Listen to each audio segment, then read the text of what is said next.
बिस्मिल्लाहिर्रहमानिर्रहीम। नाज़रीन अस्सलाम वालेकुम, मैं हूँ इमरान वसीम। नाज़रीन, आजकल सियासी हलकों में जो गुफ्तगू जो चहमगोइयाँ हो रही हैं, बानी तहरीक इंसाफ इमरान खान उससे मुख्तलिफ बात कर रहे हैं। आप जानते हैं कि आज अडयाला जेल में जो इमरान खान और बुशरा बीबी साहिबा के ख़िलाफ़ 190 मिलियन पाउंड का जो केस है, उसकी समाअत हुई है। इस अदालती कार्रवाई का अहवाल भी अभी कुछ देर में आपकी खिदमत में पेश करेंगे। लेकिन इस प्रोसीडिंग के बाद जो इमरान खान और सहाफ़ियों की आपस में इंटरेक्शन हुई है, उसमें जो सवालात इमरान खान से पूछे गए, पर्टिकुलर इसी इशू के हवाले से कि सियासी हलकों में ये गुफ्तगू हो रही है, ये बातें हो रही हैं, खान साहब आप क्या कहते हैं? तो इस पर्टिकुलर जवाब का इमरान खान साहब ने क्या रिस्पॉन्स दिया, क्या मौक़िफ़ दिया और ये सारा मामला क्या है, एक तो इसकी डिटेल आपके साथ हम शेयर करेंगे। और इसके साथ साथ बानी तहरीक इंसाफ इमरान खान को एक रिलीफ भी मिला है और 10 साल के बाद रिलीफ मिला है, लेकिन टेक्निकल बुनियादों पे। वो टेक्निकल बुनियादें क्या हैं, रिलीफ क्या मिला है, इस पर भी आप नाज़रीन के साथ हम बात करेंगे। सहाफ़ी सुहेल वड़ाई से मेरे कोई 6 या 7 सवालात हैं, वो सवाल भी आपको बताएंगे कि क्या सवाल मैं वड़ाई साहब से पूछना चाह रहा हूँ। और अबुल हसन ज़ुल्करनैन साहब जिन्होंने इमरान खान को साइफ़र केस में, शाह महमूद कुरैशी साहब को भी साइफ़र केस में कन्विक्ट किया था, उनके हवाले से एक बुरी खबर है। यानी जो हम सियासतदानों के लिए एक लफ्ज़ इस्तेमाल करते हैं कि घेरा तंग हो गया, तो उनके लिए भी बज़ाहिर ऐसी सूरत हाल बनती हुई जो है वो नज़र आ रही है। तो ये क्या मामला है, इसकी डिटेल भी आपकी खिदमत में पेश करेंगे। और नाज़रीन, दो सियासतदानों की क्या स्टोरी है, और मैंने थंबनेल पे लिखा भी है, लेकिन यहाँ पे पूरी बात बयान नहीं करूँगा। लेकिन उन दो सियासतदानों के हवाले से क्या चीज़ें चल रही हैं, क्या डेवलपमेंट्स हुई हैं, उनकी डिटेल भी आपकी खिदमत में पेश करेंगे। तो पहली खबर से नाज़रीन गुफ्तगू का आगाज़ करते हैं। लेकिन मुझे अभी याद आ गया कि आप लोगों से तो दरख्वास्त करना रहता है कि जिन दोस्तों, भाइयों, बहनों, बुज़ुर्गों ने अभी तक हमारे चैनल को सब्सक्राइब नहीं किया, वो मेहरबानी फ़रमाएँ हमारे चैनल को सब्सक्राइब करें, बेल आइकॉन का बटन प्रेस करें। और वीडियो अगर आपको पसंद आती है तो आपने लाइक भी करनी है और अपने दोस्तों के साथ, अपनी कम्युनिटी के साथ हमारे इस व्लॉग को आपने शेयर भी करना है। तो पहली खबर जो बानी तहरीक इंसाफ इमरान खान के लिए अच्छी खबर है, वो नाज़रीन ये है कि साबिक़ चीफ जस्टिस इफ्तिखार मोहम्मद चौधरी, जिन्होंने इमरान खान के ख़िलाफ़ हद तक इज़्ज़त का दावा दायर किया था गालिबन कोई 2014 में, तो ये आज हद तक इज़्ज़त का मुकदमा है जिसमें 20 अरब का हर्जाना इमरान खान से मांगा गया था।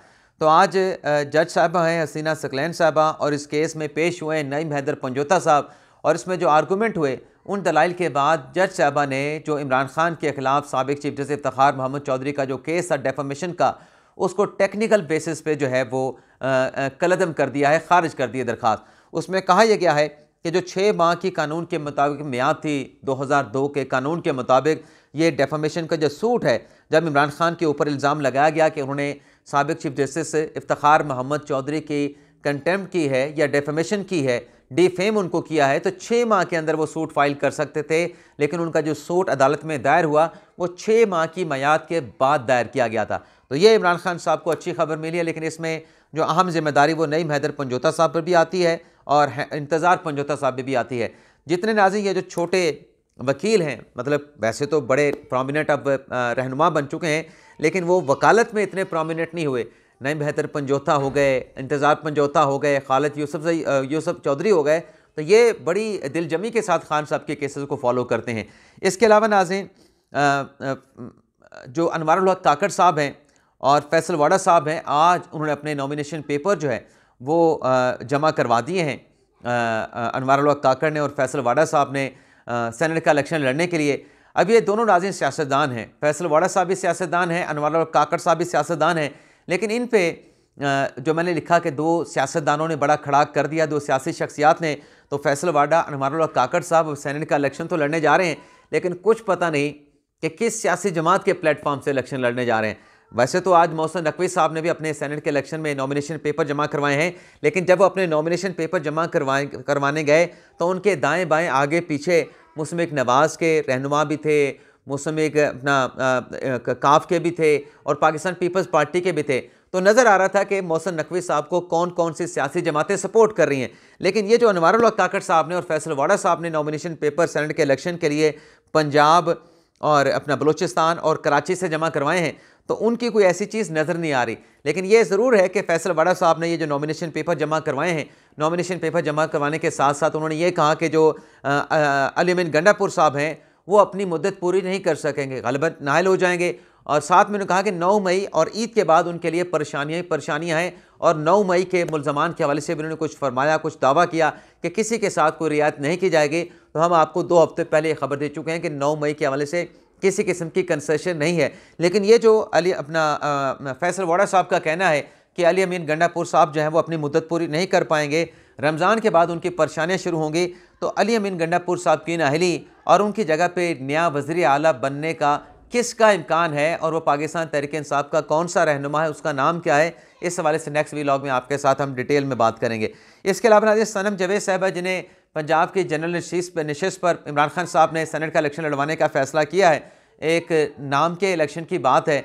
वैसे तो इन्हें अगर किसी मखसूस नशिस्त पे पर्टिकुलर सीट के ऊपर लड़ाते तो इनकी कामयाबी के ज़्यादा इम्कान मौजूद था। लेकिन बहरहाल सनम जावेद साहबा जीतें, हमें उससे क्या हो सकता है। और अच्छी बात है, ख़वातीन की ज़्यादा से ज़्यादा नुमाइंदगी अगर पार्लियामान में होती है तो अच्छी बात है, ख़वातीन को नुमाइंदगी मिलनी चाहिए।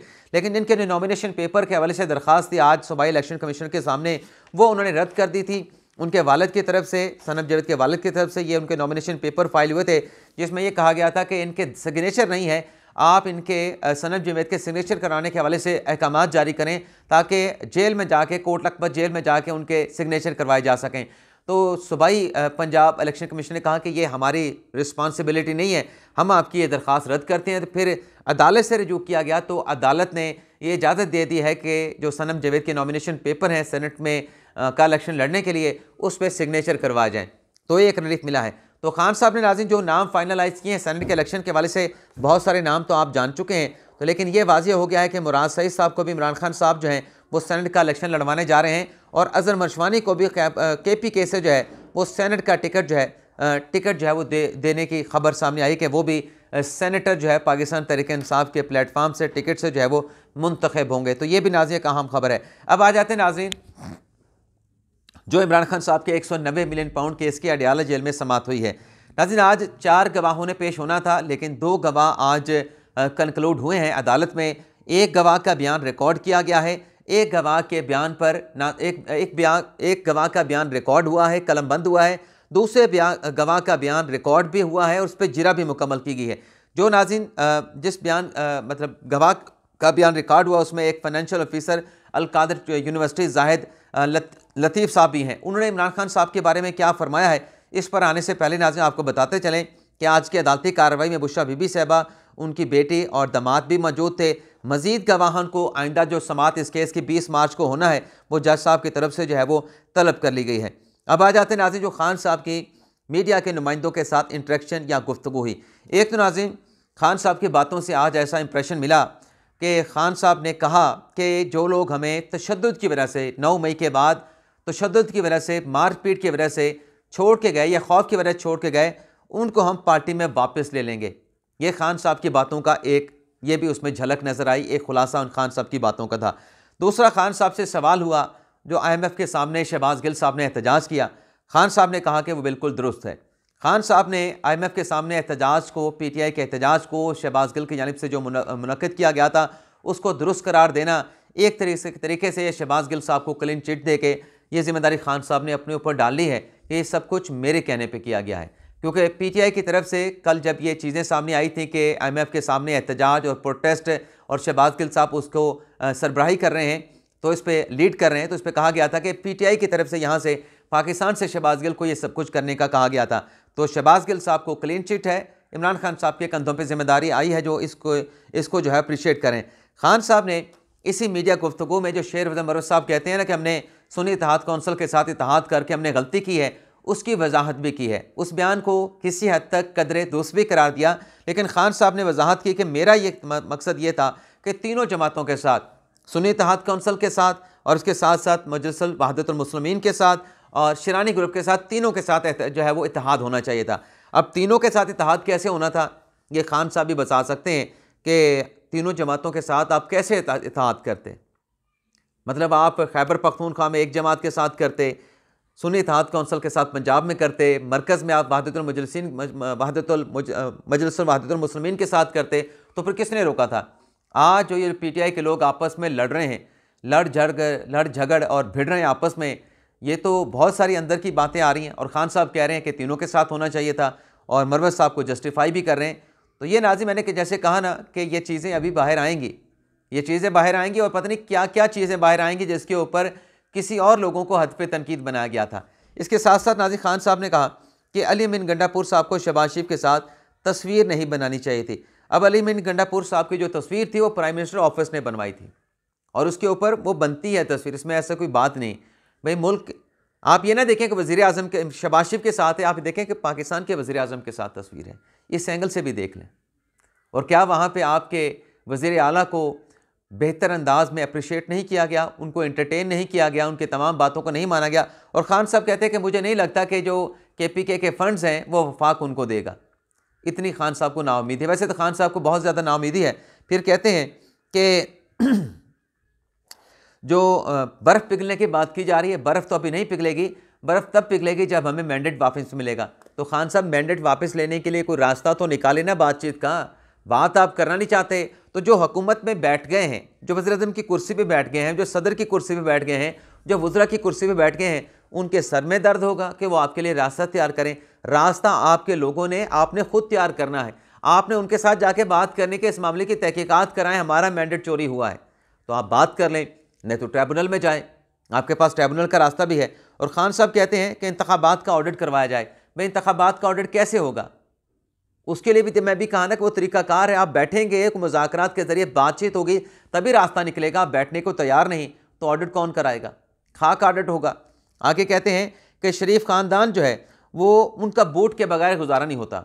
अब शरीफ ख़ानदान का वोट के बगैर गुजारा नहीं होता तो खान साहब आप बता दें, तो फिर आप इन सियासी जमातों के साथ क्यों नहीं बैठते? आप भी तो कहते हैं कि मैंने वोटों वालों के साथ बात करनी है। एस्टेब्लिशमेंट के पास, वोट वालों के पास असद ताकत है, हुकूमत उनकी है, फैसले वो करते हैं।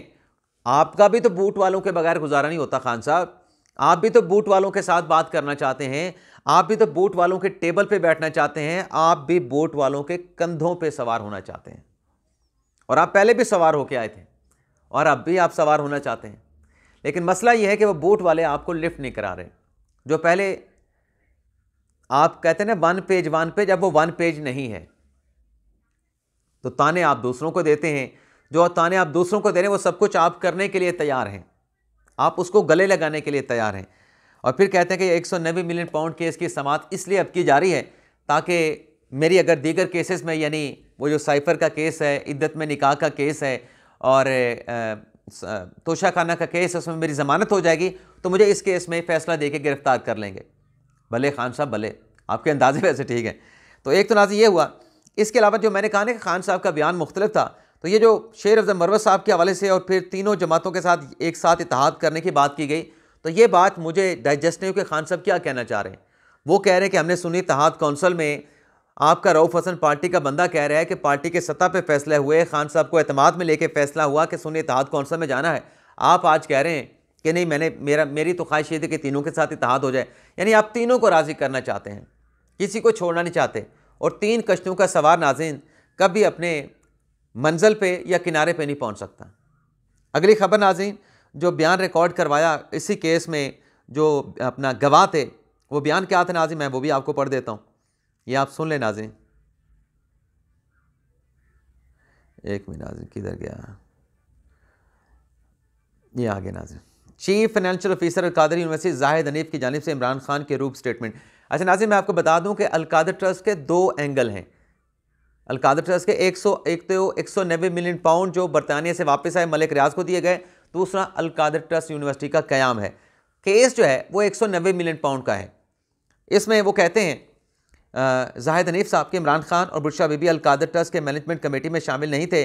अलकादर ट्रस्ट के मुलाजमीन की हायरिंग और फायरिंग में इमरान खान और बुशरा बीबी का कोई अमल दखल नहीं था। यह दुरुस्त है कि इमरान खान और बुशरा बीबी ने ट्रस्ट की मैनेजमेंट के कमेटी के फैसलों से कोई इख्तलाफ नहीं किया। ये दुरुस्त है कि ट्रस्ट के अकाउंट से कोई रकम इमरान खान बुशरा बीबी साहब के अकाउंट में ट्रांसफ़र नहीं हुई। ये दुरुस्त है कि ट्रस्ट की ज़मीन अलकादर यूनिवर्सिटी के क़याम के मकसद के लिए हासिल की गई। रिकॉर्ड के मुताबिक ट्रस्ट के तमाम असासे ट्रस्ट के मफाद के हैं। ट्रस्ट के असासों से ट्रस्टी कोई फ़ायदा नहीं ले सकता। ट्रस्टी के रिश्तेदार या मुलाजिम भी ट्रस्ट के असासों से कोई फ़ायदा नहीं ले सकते। ट्रस्टी ट्रस्ट की ज़मीन को मुस्तकबिल में ज़्यादती इस्तेमाल नहीं ला सकता। इमरान खान और बुशरा बीबी ही ट्रस्ट की ज़मीन और असासों के बेनिफिशरी नहीं हैं। ट्रस्ट के असासों के बेनिफिशरी ट्रस्ट में पढ़ने वाले तलबा और फैकल्टी मेंबर्स हैं। ट्रस्ट के ट्रस्टी किसी भी सूरत ट्रस्ट के असासों के बेनिफिशरी नहीं हो सकते। तो ये जो बयान है ये नज़र आ रहा है कि ये खान साहब के ख़िलाफ़ नहीं है, ये बुशरा बीबी साहब के ख़िलाफ़ नहीं है। लेकिन जैसा कि मैंने आपको कहा कि ये जो मामला है ये दो हिस्सों में है। ये 190 मिलियन पाउंड अलग मामला है, अलकादर यूनिवर्सिटी जो है वो अलग मामला है। और अब नाज़रीन, जो जज अबुल हसन जुल्करनैन साहब की खबर है, उन्होंने पीटीआई के जो आमिर मुगल साहब हैं 6 फरवरी को उनके मुकदमे की समाअत करके 5 मुकदमात में उनकी ज़मानत को एक्सेप्ट किया और 13 फरवरी तक उस केस की समाअत को मुलतवी कर दिया गया। उसके बाद नाज़रीन ये हुआ कि जब ऑर्डर आया तो एक के केस में जो आमिर मुगल की ज़मानत थी उसको मुस्तरद कर दिया गया था। तो आमिर मुगल ने जब हाई कोर्ट में मामला चैलेंज किया तो वहाँ पे जब ये बात सामने आई कि जज साहब ने तो ज़मानतों में तौसीक कर दी थी लेकिन एक केस में बाद में खारिज कर दी, तो इस पर बयानी हल्फी जमा हुए आमिर मुगल का, उसके वकील का, तफ्तीशी और प्रोसिक्यूटर ने भी आकर कहा कि बिल्कुल ऐसे ही हुआ था, तमाम केसेस में ज़मानतें मंजूर हुई थी। तो इस पर जो बेंच है मियाँ जस्टिस गुल हसन औरंगज़ेब और जस्टिस अरबाब मोहम्मद ताहिर साहब का, उन्होंने अबुल हसन जुल्करनैन साहब का ये जो कंडक्ट है मुबैना, इसका जो मामला है वो भिजवा दिया है जो इंतज़ामी साइड पे कमेटी है जजेस की, जो लॉर्ड जुडिशरी को देखती है कि वो इस मामले को देख के इस मामले के ऊपर फैसला करे। अब नाज़रीन, मैं सवाल करूँगा जनाब अपने सुहेल वड़ाई साहब से। एक तो सवाल ये है कि इमरान खान, जो आप कहते हैं कि खान साहब को रिहा कर दें, उनको नज़रबंद कर दें, उनके खिलाफ सियासी मुकदमाबाजी है, ऐसे है वैसे है, 9 मई के मुल्ज़मान कौन हैं? 9 मई का वाक़या क्यों पेश आया? फिर 9 मई को भी चले छोड़ दें, इससे आगे आएँ, IMF को जो लेटर लिखा गया उससे पहले भी जो शौकत तरीन साहब ने किया और अब जो लेटर लिखा गया, क्या ये मुल्क के मफाद में लिखा गया? और फिर जो यूरोपीय यूनियन को इंडिविजुअल साइड के ऊपर एप्लीकेशन दी गई कि पाकिस्तान का GSP प्लस का जो स्टेटस है उसको ख़त्म किया जाए, ये किस लिए किया गया? पाकिस्तान के मफाद में किया गया। सोशल मीडिया के लोग हों, इंडिविजुअल हैसियत में हों, क्या पाकिस्तान तहरीक इंसाफ इनको मना नहीं कर सकती, इनको रोक नहीं सकती? और इससे हट के जो चंद रोज़ पहले मोहित पीरज़ादा साहब ने किया, पाकिस्तान तहरीक इंसाफ का एजेंडा टोक करते हैं और उसके अलावा उनका फ़िलहाल जो इनकम का सोर्स है वो कोई और नहीं। जो आदर राजा बाहर बैठ के पाकिस्तान के ख़िलाफ़ बात करता है, जो हैदर मेहंदी करता है, अभी कल जो उन्होंने किया जनाब अपने मोहित पीरज़ादा साहब ने कि इंडियन प्राइम मिनिस्टर मोदी से कहा कि पाकिस्तान के ख़िलाफ़ तुम ये करो, पाकिस्तान के साथ तुम ताल्लुकात कायम ना करो, और जो पाकिस्तान का IMF के साथ मायदा होना इस पर तुम अमेरिका के साथ बात करो, अमेरिका पाकिस्तान को किसी तरीके से कानूनी हुकूमत की कानूनी हैसियत को कबूल ना करे। तो ये सब कुछ क्या हो रहा है? ये सारा कुछ PTI के चाहने वाले वोटर सपोर्टर कर रहे हैं। सुहेल वड़ाई साहब, इसका हम क्या करें? ये अत्थर मिनल्ला साहब बार बार अपनी अदालत में बैठ के कहते रहे कि सोशल मीडिया के जो ट्रोल्स हैं, अगर इनकी जमात के सरबराहान इनको रोकें तो बहुत सारी चीज़ें ठीक हो सकते हैं, लेकिन ये नहीं रोकते। जब भी PTI से कहा जाता है, खान साहब से कहा जाता है कि हम इनको कैसे रोक सकते हैं, कभी खान साहब ने रोका? 9 मई के वाक़े की खान साहब ने मजम्मत की। अब ये देखें नाज़रीन, ये आप देखें कि ये एक ISPR के नाम से एक फेक पैरोडी अकाउंट बनाया गया है। उसमें क्या लिखा गया है? Inter services parody. इसमें क्या लिखा गया है? 16 मार्च 2024 in early hours a group of 6 terrorist attack election commission of Pakistan regional office in general area Mir Ali of north Waziristan district. ये पाक फ़ौज के ऊपर हमला हुआ। तो क्या कह रहे हैं कि इलेक्शन कमीशन के दफ्तर पे हमला हुआ, और ये जो आज हमारे शहीद हुए हैं उन जवानों की, उन अफसरान की तस्वीरें लगा के पैरोडी की जा रही है। और क्या कहा जा रहा है? एज ए रिजल्ट जो हमला हुआ है, 5 मेंबर ऑफ, जो दहशतगर्दों ने हमला किया है, 5 member of election commission of Pakistan were disqualify permanently. जो शहीद हुए हैं उनको नाअहल करार दिया जा रहा है। क्या इस तरीके से आप आपके जो सोशल मीडिया के ब्रिगेड हैं वो ये इस तरह की हरकतें करते हैं? अब जब खान साहब से पूछा गया वहाँ पे अडयाला जेल में कि वहाँ पे जो शहबाज गिल साहब ने जो एहतजाज किया IMF के दफ्तर के बाहर, फ़ौज के ख़िलाफ़ नारे लगाए गए, उस पर आप क्या कहते हैं? खान साहब ने कहा उसका मुझे कोई पता नहीं। अब ये जो सब कुछ हुआ है नाज़रीन, इस पर कितनी बदकिस्मती की बात है, कितने अफसोस की बात है कि आप किस लेवल तक चले गए। वैसे आप कहते हैं कि फ़ौज ज़रूरी है, और ये जो शहीद हुए हैं मुल्क की सरहदों की हिफाजत के लिए, माँ के लिए, माँ की हिफाजत, माँ हम ज़मीन को कहते हैं, अपने वतन को कहते हैं, उसकी हिफाजत के लिए शहीद हुए हैं। और किस किस्म के लफ्ज़ इस्तेमाल किए जा रहे हैं आप नाज़रीन खुद देख लें और खुद फैसला करें। इजाज़त चाहते हैं नाज़रीन, अल्लाह हाफ़िज़।